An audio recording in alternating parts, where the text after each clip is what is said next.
on chante.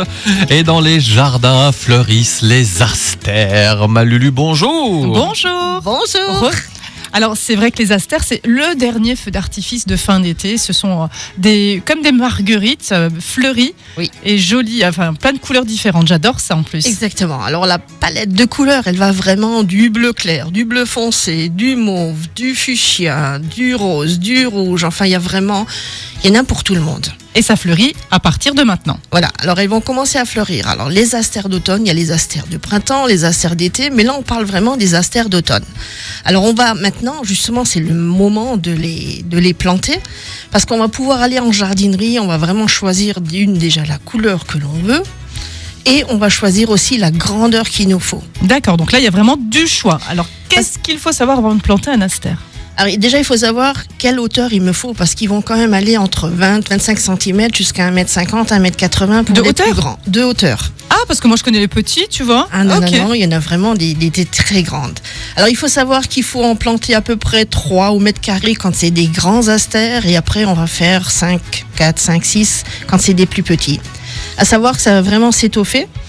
D'année en année, ça va grandir, la touffe va vraiment prendre de l'ampleur. Est-ce que ça fait un peu couvre-sol ? Parce que moi, je cherche ce genre de choses. Non, alors pas du tout. Okay. Pas du tout. Bon. Ça va vraiment faire la touffe ronde. Oui, d'accord. Et au printemps, on va au bout de 3-4 ans ou 2 ans, ça dépend de la vigueur de notre plante, on va la sortir et on va la diviser.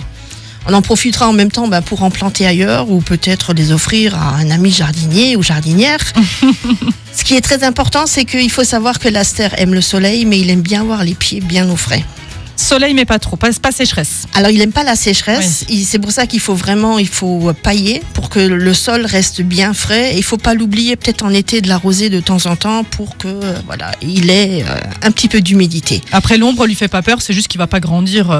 Voilà, autant. C'est comme beaucoup de fleurs. La plupart des fleurs, il leur faut le soleil. Une fois qu'elles sont à l'ombre, si c'est pas des plantes spécifiques pour l'ombre, elles ne fleuriront pas correctement. Je fleurs dans ma vie antérieure. Voilà, donc en plus, c'est une plante idéale pour les massifs, que ce soit à l'avant ou à l'arrière. Et le grand atout, c'est comme toujours nos abeilles, nos amis les abeilles. Pollinisateurs. Voilà, elles vont se régaler. Hein.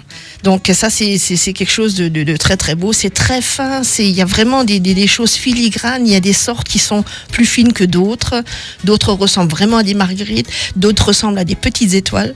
D'où le nom d'ailleurs. Le nom astère provient justement du latin ou du grec qui veut dire étoile. Donc l'étoile dans le jardin. C'est vraiment les touches de couleur pour cet automne. Voilà. Et la petite astuce, comme on avait il y a 15 jours avec l'hibiscus des marais, c'est-à-dire que fin juin, début juillet, on va rabattre un peu la plante, on va lui couper la tête, on va l'étêter comme on dit. Hein.